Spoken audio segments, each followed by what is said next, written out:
ओम शांति।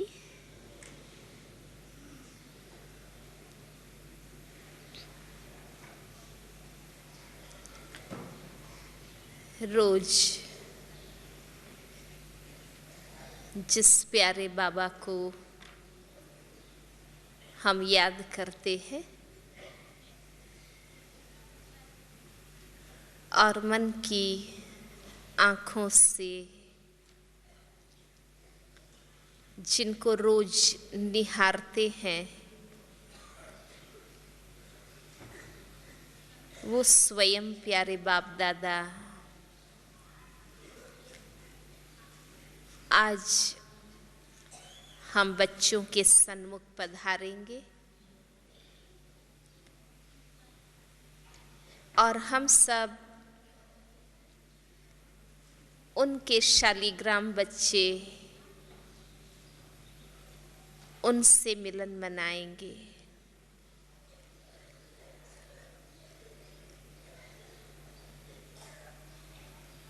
सभी के मन में बाबा से मिलने का बड़ा ही उमंग रहता है।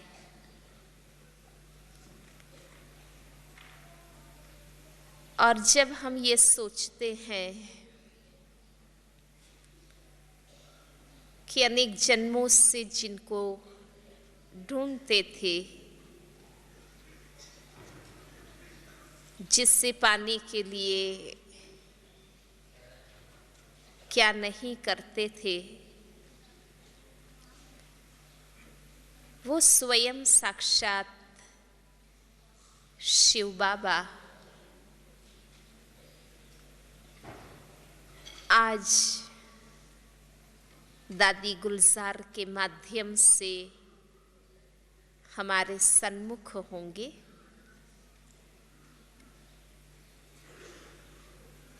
वो याद कर कर के भी सबका मन बड़ा हर्षित होता रहता है। बाबा कहते भी है मुरली में कि न कभी सोचा था, न स्वप्न में देखा था कि हम भगवान से मिलेंगे। और आज वो वास्तविकता होगी कि सचमुच बाबा आएंगे और हम सब उनसे मिलेंगे। बाबा का आना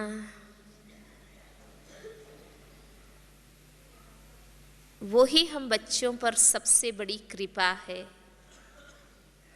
बाबा का आना ही हमारे पर कृपा करना है।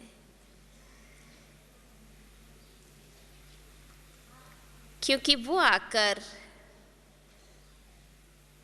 ज्ञान की वो गहन बातें हमें बताते हैं, जिससे हमारा विवेक और खुल जाता है। उनका आना ही हमें सजाग करना है। जहाँ कहीं भी हम अलबेले हुए हैं, आलसी हुए हैं, वहाँ से जगाकर बाबा हमें आगे बढ़ा देता है। हम कहाँ रुके हैं, कहाँ अटके हैं, आगे और मंजिल हमारी कहाँ है और कैसे हमें उसे पानी है, वो लेटेस्ट गाइडेंस बाबा हमें मुरली में देते हैं।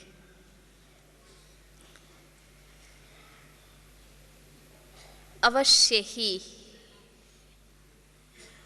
जितना बाबा हम बच्चों से प्यार करते हैं, और ज्ञान रत्नों की जिस प्रकार से वर्षा करते हैं और हम आत्माओं में जो शक्ति भरते हैं, मैं समझती हूँ कि हर बाबा के बच्चे को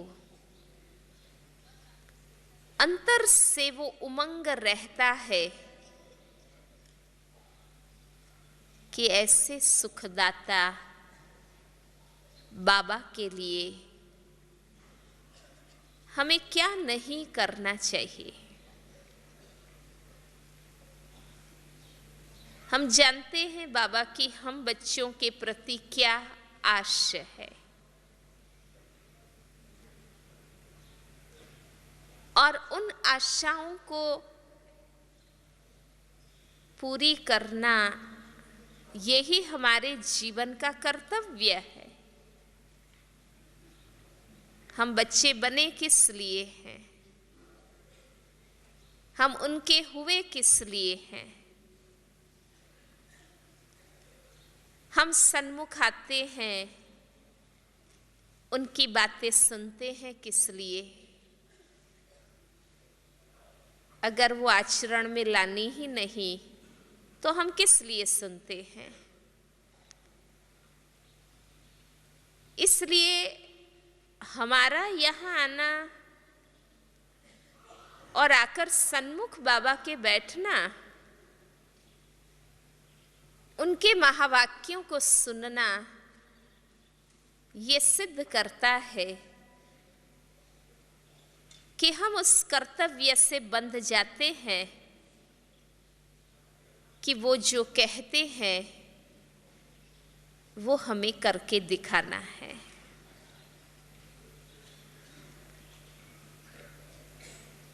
ज्ञान को पाकर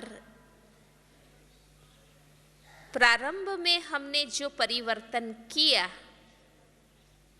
जो कमजोरियां छोड़ी और जो नियम मर्यादाएं हमने अपनाई, वो हमारा पहला समर्पण था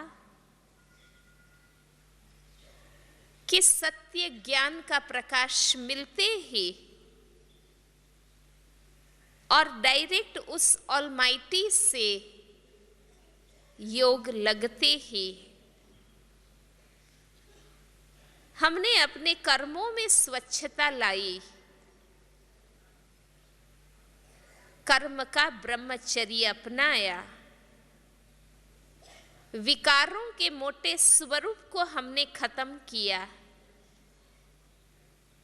हमारे अंदर इतना संयम विकसित हुआ जो हम अपने आप को कर्म में विकारों से मुक्त रख सके। जो भी ब्राह्मण जीवन के मुख्य 4 नियम है, उन नियमों का पालन करने के बाद ही हम लायक बनते हैं बाबा के सन्मुख आने के लिए। आज की साकार मुरली में भी बाबा ने कहा है कि ब्राह्मण बनकर पवित्र नहीं बना तो मरा। आज का ये महावाक्य है। ब्राह्मण माना ही पवित्र। और आज बाबा ने बीके बहनों को भी अलर्ट किया कि इस हंसों की सभा में कोई बगुले को नहीं ले आ सकती है।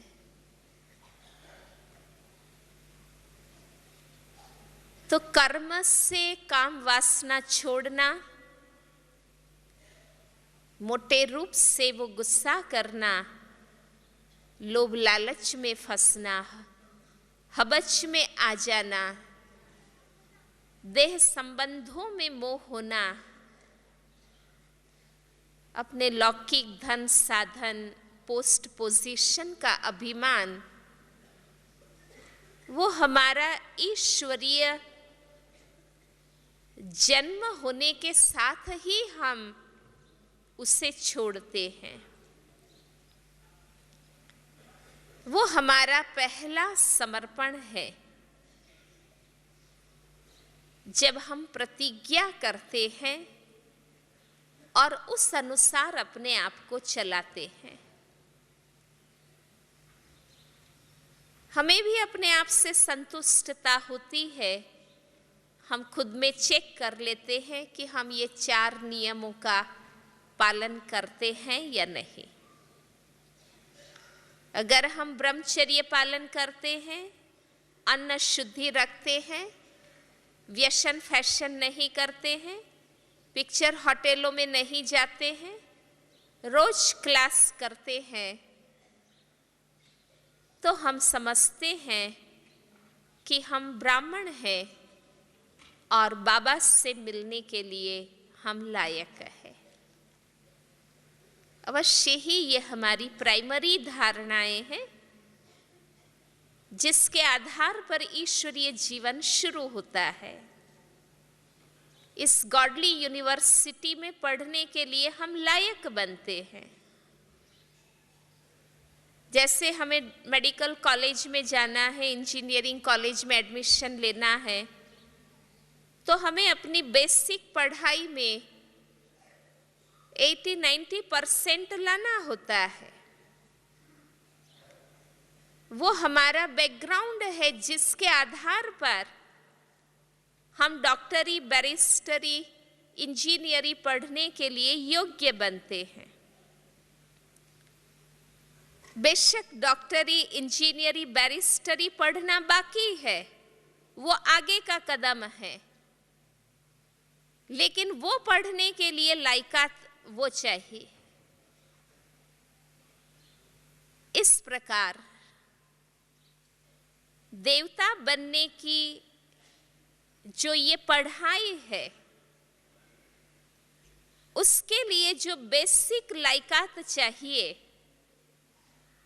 वो हमारे ये 4 नियम हैं। तो 4 नियमों का पालन करना ब्राह्मण जीवन की जो हमारी प्राथमिक मर्यादाएं हैं, नियम और संयम है, उसका पालन करना माना वो लायकात हमारे में है कि हम देवता बनने की पढ़ाई पढ़ सकते हैं। लेकिन पढ़ाई तो अब हमें पढ़नी है। हम संतुष्ट नहीं हो जाएं कि हम इन नियमों में चलते हैं। वो हमारा प्राथमिक पुरुषार्थ है। लेकिन हमारी मंजिल बहुत ऊंची है। जब हम कहते हैं कि मनुष्य से देवता बनना है, तो देवता बनने की पढ़ाई है। देवता बनना माना जो बाबा हमें मुरली में बताते हैं कि देवताओं की क्वालिफिकेशन क्या है। भक्त भी मंदिरों में गाते हैं कि वे सर्वगुण संपन्न, संपूर्ण निर्विकारी, 16 कला संपूर्ण, मर्यादा पुरुषोत्तम और डबल अहिंसक। देवता बनना माना ये क्वालिफिकेशन प्राप्त करना। इसलिए अब आप जो क्वालिफिकेशन हमें अपने में लाने हैं, वो हम अपनी बुद्धि के सामने रखें और हमारे ब्राह्मण जीवन के वर्तमान रिजल्ट को हम बुद्धि में रखें, तो हम अपने आप में स्पष्ट पाएंगे कि अभी हमें कहाँ क्या पुरुषार्थ करना है।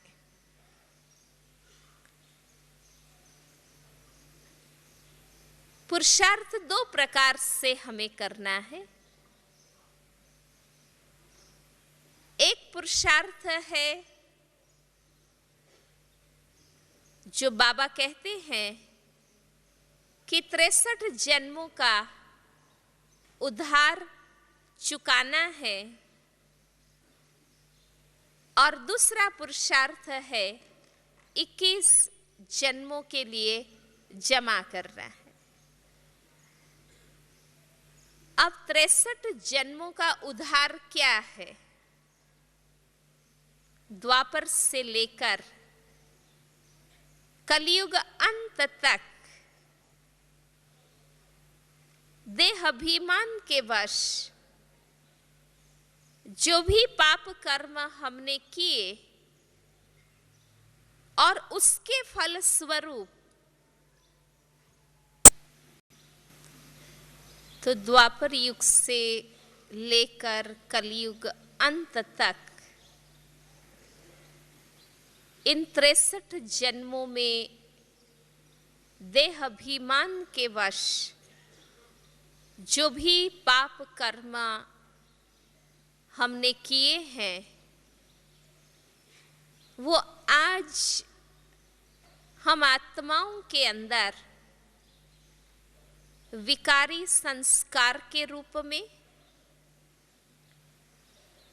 अशुद्ध वृत्ति के रूप में, अवगुण, खराब आदतें, कमजोरियां और इन कमियों के रूप में वो हिसाब अभी भी हम आत्माओं के अंदर है। और इसलिए हम अपने पुरुषार्थी जीवन में अनुभव करते हैं कि वही विकारी संस्कार, अवगुण, गलत आदतें, कमजोरियां जिनसे बाध्य होकर कई बार फिर हम वो भूलें करते हैं और अपना माइनस का हिसाब बनाते रहते हैं। एक तरफ इन पतित संस्कारों को हमें समाप्त करना है, जिसको बाबा कहता है कि शूद्रपना, पतितपना, पुराने संस्कार जिनको हमें खत्म करना है। और दूसरी ओर 21 जन्मों के लिए जो हमें जमा करना है वो है ज्ञान और योग के आधार पर दिव्य गुण और आध्यात्मिक शक्ति के द्वारा ऐसे श्रेष्ठ कर्म करना। इस प्रकार से बाबा का उपयोगी बनना जो हमारा प्लस का खाता बनता जाए। तो ये दो मुख्य काम हमें करने हैं, दो मुख्य पुरुषार्थ हमें करने हैं। आज भी साकार मुरली में बाबा ने हमें दो बातें करने के लिए कही, दो बातें बनने के लिए कही, to be and to do. दो बातें कौन सी करने के लिए कही? बाप और वर्षे को याद करो, बाप और वर्षे को याद करो। वो हमें करना है। बाबा ने कहा है कि बाप को याद करते करते, वर्षे को याद करते करते आखिर उस धाम में ही हमें पहुंच जाना है। तो वो हमें करना है। और बनना क्या है? पवित्र बनो, योगी बनो, बाप को याद करो। तो मुझे पवित्र बनना है, योगी बनना है, और वो बनने के लिए करना क्या है? बाप को और वर्षे को याद करना है और कराना है। तो ये दो पुरुषार्थ हमें अभी करने हैं। तो पुरानेपन को मिटाना, अपनी रही सही कमजोरियों को स्वाहा करना, इसी का यादगार भक्ति में कहते हैं कि शिव जी पर अक के कड़वे फूल चढ़ाना। और ये भी कहा है कि शिव जी ने विषपान किया। ये दोनों गायन है, क्योंकि बाबा हम बच्चों से बार बार हमारी स्थिति बनाने के लिए हमें कहते हैं, हमारी कमजोरी को समाप्त करने के लिए कहते हैं। और इसलिए आपने देखा होगा लास्ट मुरली में भी बाबा ने कहा कि लाखों को संदेश देना वो तो हो रहा है, वो एक सेवा की प्रवृत्ति है, लेकिन हमारे से बाबा क्या रिजल्ट चाहते? जहां तक करने की बात है, उस रिजल्ट से बाबा संतुष्ट हैं कि तुम लाखों को संदेश दे रहे हो। सेवा करने का रिजल्ट बाबा को अच्छा लग रहा है, लेकिन पर्टिकुलर हमसे, खुद मेरे अपने से जो बाबा रिजल्ट चाहते हैं कि वो बाप समान हम बन जाएं, वो रिजल्ट अब तक हम नहीं दे पाए हैं। ये कितने बड़े, अब इसको आश्चर्य कहें या हमें अपने आप पर कई बार शर्म आती है या अपने आप पर धिक्कार होता है कि सन्मुख बाबा कहें और हम ना कर पाएं। ये कितनी बड़ी चीज है ना? जैसे कई कहते हैं ना, भाई 2 आंख की तो शर्म रखो। हाँ? सन्मुख बाबा हम बच्चों को कहें और हम वो रिजल्ट नहीं दे पाते हैं, तो हमें अंतर्मुखी होकर सोचने की आवश्यकता है, अपने आप को गहराई से देखने की आवश्यकता है, और अपने आप में वो सिंसियरिटी लाने की आवश्यकता है, ताकि जो बाबा कहते हैं उस पर हम गौर से सोचें और प्रैक्टिकली करें। अब ये हर एक का अपना अपना हिसाब होगा, क्योंकि ये हमें खुद को देखना होगा। बाहर से तो हम हंस हैं, योगी हैं, सफेद वस्त्रधारी ब्रह्मा कुमार कुमारियां हैं, लोगों की नजर में हम ज्ञानी और योगी हैं, लेकिन हम स्वयं ज्ञान के दर्पण में बाबा की तुलना में खुद का चित्र जब देखते हैं तो हमें दिखाई देता है कि हमारे अंदर अभी भी वो बगुलापन कहाँ कहाँ है। हमारे अंदर कौन सी कमजोरियां हैं। इसलिए ये और कोई नहीं जान सकता है। हम अंदर से क्या है वो हम ही जान सकते हैं।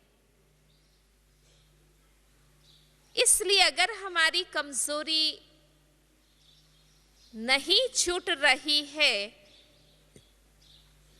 तो उसका कारण यही है कि हम स्वयं अंतर्मुखी बनकर गंभीरता से स्वयं को देखते नहीं हैं। और देखते नहीं हैं इसलिए खुद को गहरी रियलाइजेशन भी नहीं आती है कि ये कमजोरी मुझे छोड़ ही देनी है। आज बाबा ने कहा ना कि अंतिम जन्म है, मरना तो है ही, तो क्यों नहीं वर्षा लेवे, क्यों नहीं पवित्र बनने की प्रतिज्ञा करें। तो ऐसी ऐसी हमें अपने आप से बात करनी होगी कि जब बनना ही है उसके लिए ही आते हैं, समय देते हैं, पैसे खर्च करते हैं और लोगों को हम दिखाते भी हैं कि हम योगी हैं। तो क्यों नहीं हम एक धक से छोड़ देते हैं। और ये अवश्य हमें समझ लेना है कि कमजोरी कभी भी धीरे धीरे नहीं छूटेगी। कई कहते हैं ना धीरे धीरे छोड़ देंगे।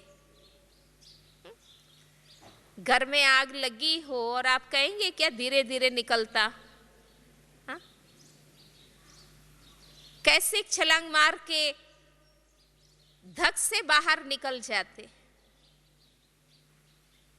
और आपने कई इंसिडेंट सुने होंगे कि बरसों से जो बीमार पड़े रहते हैं, पैरालाइज्ड है, लेकिन घर में आग लगे तो ऐसे पैरालाइज्ड बरसों से खटिया से नहीं उठे पेशेंट भी छलांग मार के बाहर निकल गए।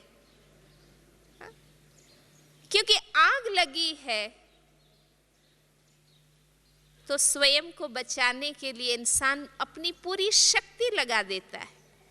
वो विल पावर आता है और इससे बॉडी भी एक्टिव हो जाती है। तो जब चारों ओर संसार में विकारों की आग लगी है और इतना दुख शांति हम देख रहे हैं, जो पिछली बार भी बाबा ने कहा कि क्यों और इसको दुखी करना चाहते हो क्या, इन दुखी आत्माओं की पुकार सुनाई नहीं देती है।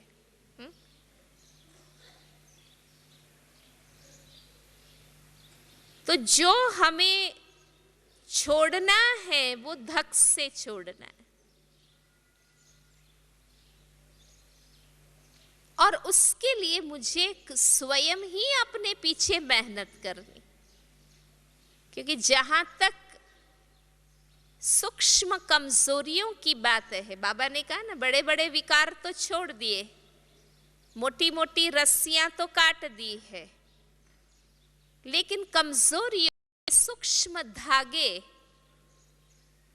जो हमें उड़ने नहीं दे रहे हैं, अभी भी हमें कलयुगी हिसाब से बंधे रखे हुए हैं, उन सूक्ष्म धागों को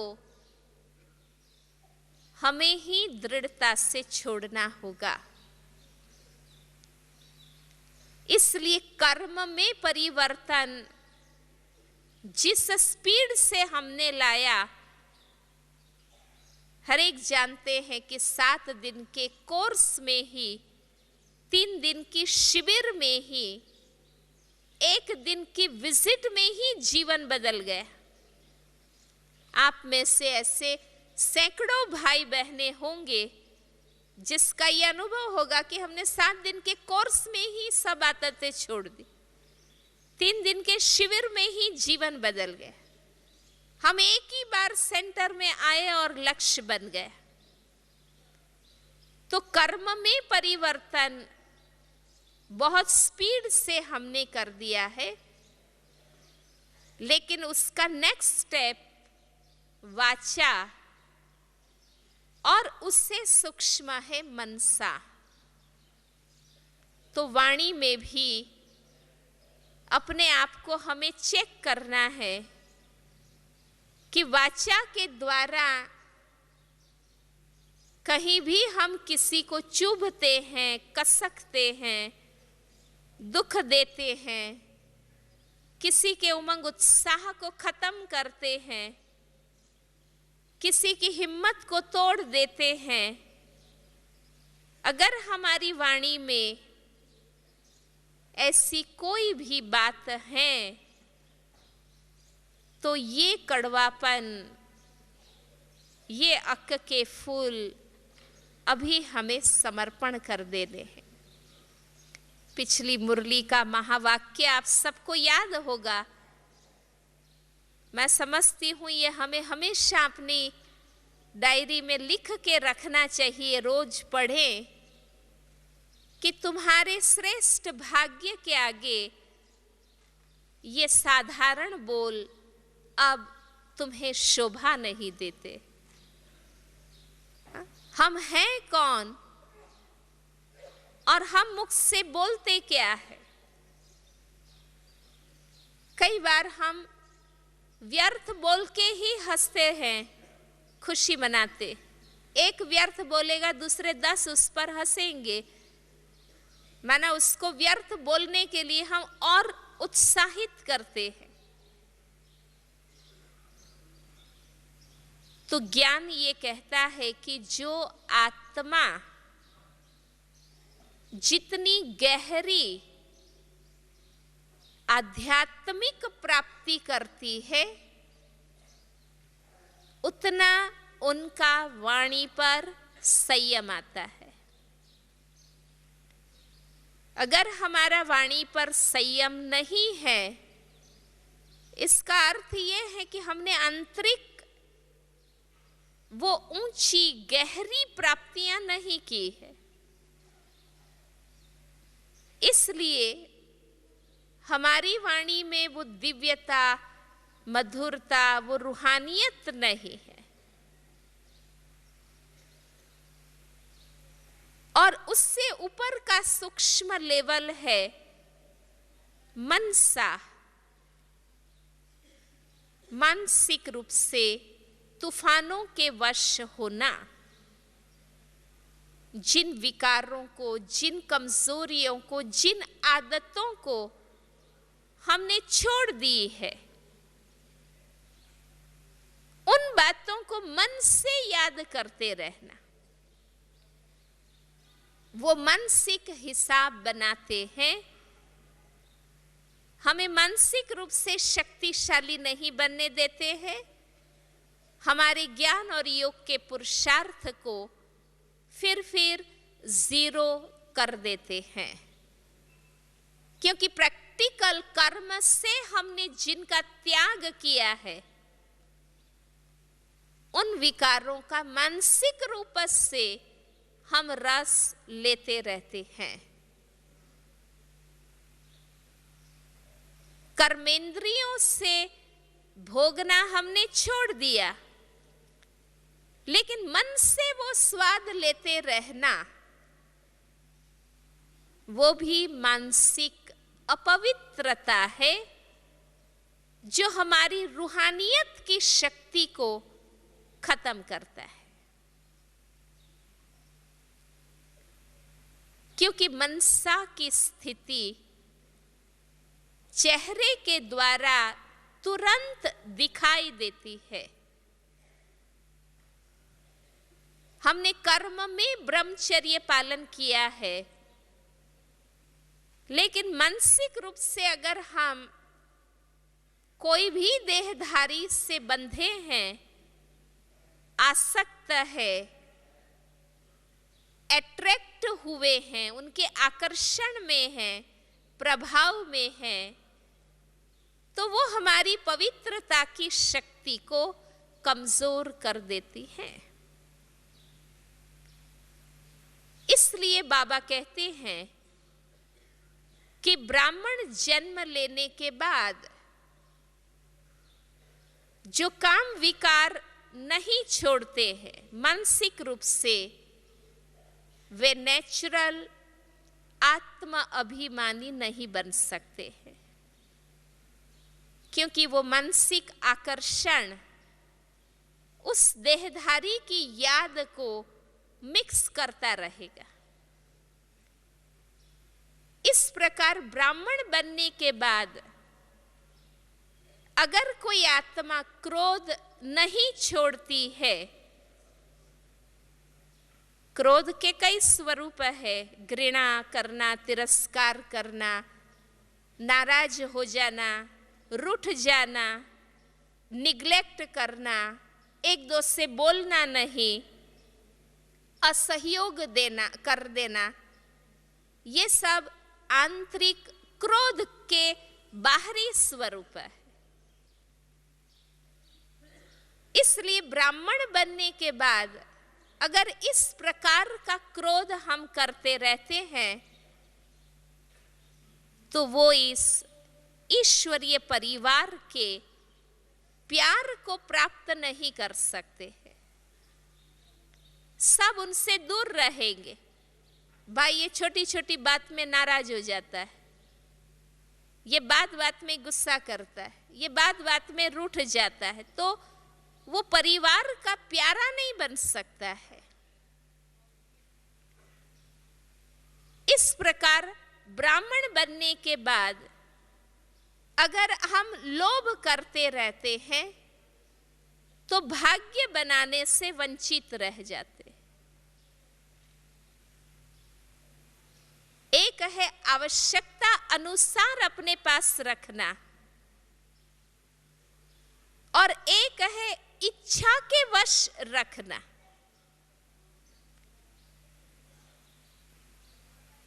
तो हमसे छूटेगा नहीं, इसलिए हम सफल नहीं कर सकेंगे अपने धन साधन को और हम अपना भाग्य नहीं बना सकेंगे।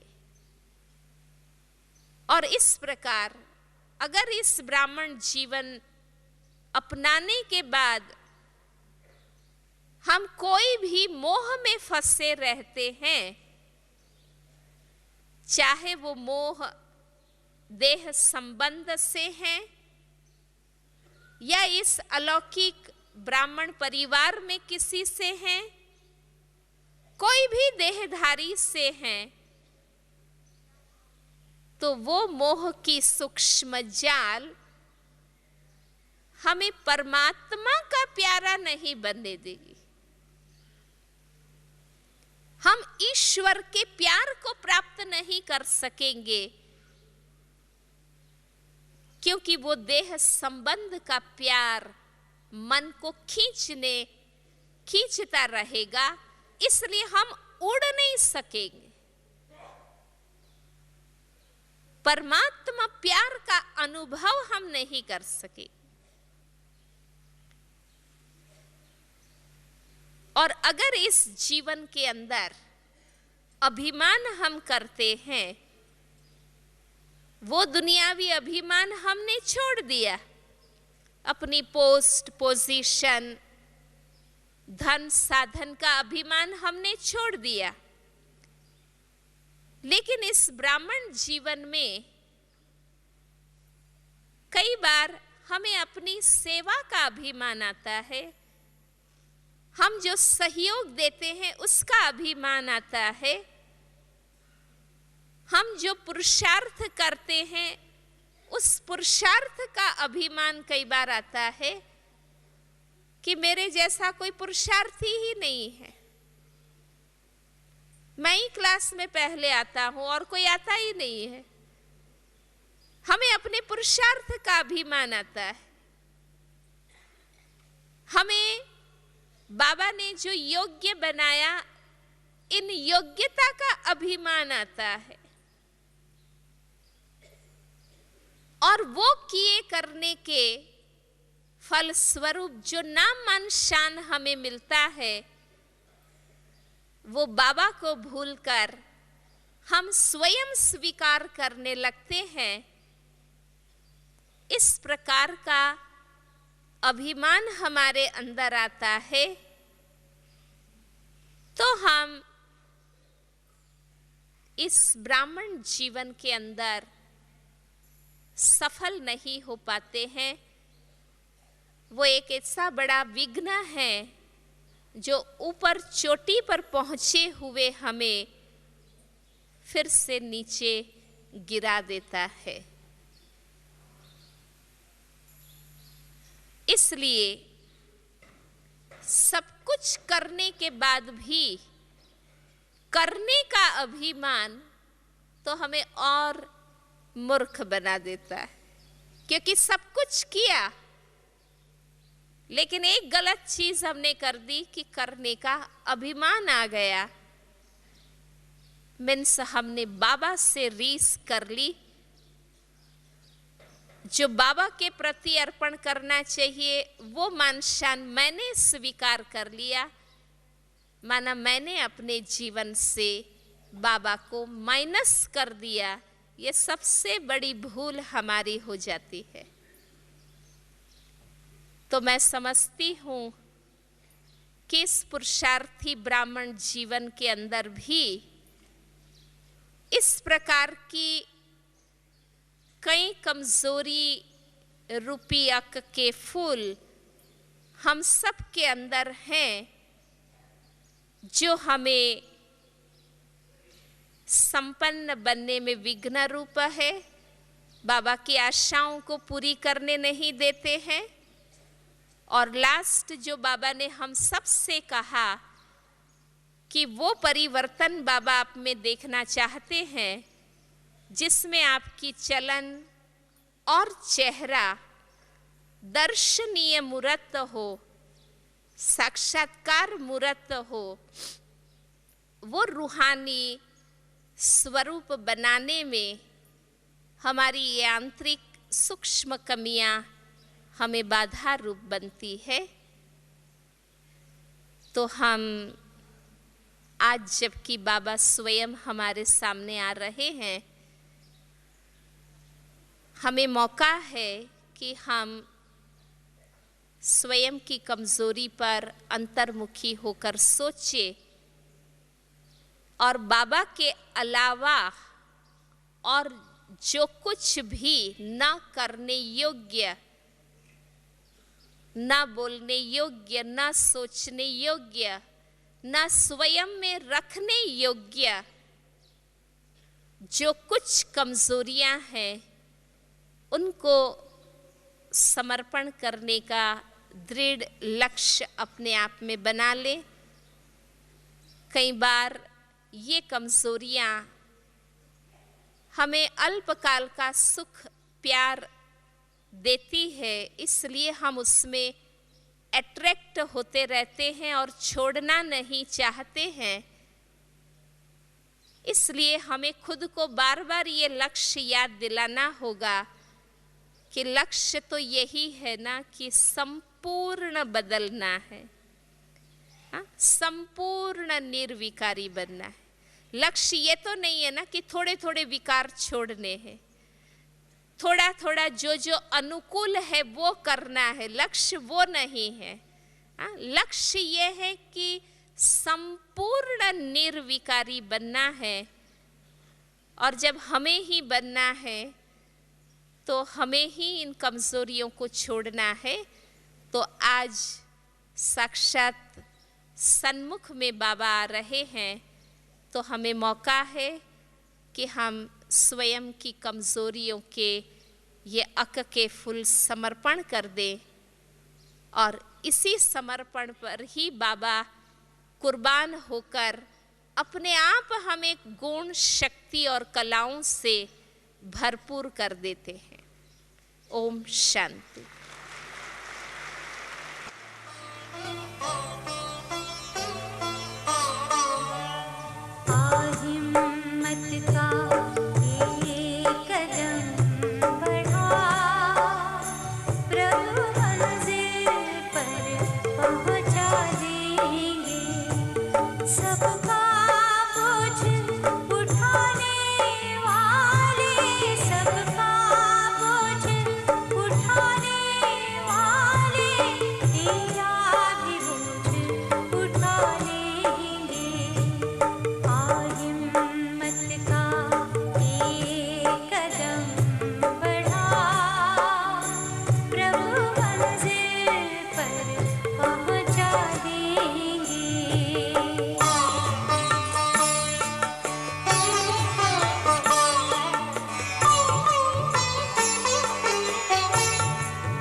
जिसने साथी माना, समझो उसने प्रभु को जाना।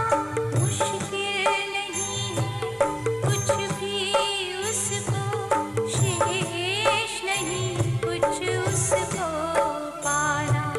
भर के उमंगों से हाथ उठा ले, भर के उमंगों से हाथ उठा ले, प्रभु कंधों पे बिठा लेंगे।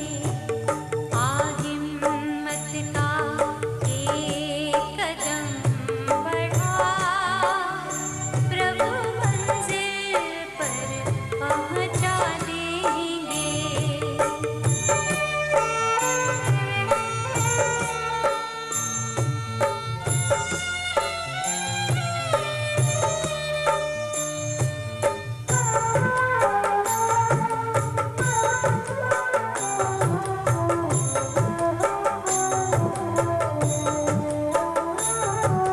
मन से मन की तार मिला, आशाओं के फूल खिला। याद न कर जो भी चला, शुभ संकल्पों के दीप जला। शुभ संकल्पों के दीप जला, शुभ संकल्पों के दीप जला। तन के भान मिला तुम आओ, तन के भान मिला तुम आओ, प्रभु नैया पार लगा देंगे। आ हिम्मत का एक कदम बढ़ा, प्रभु मंजिल पर पहुंचा देंगे।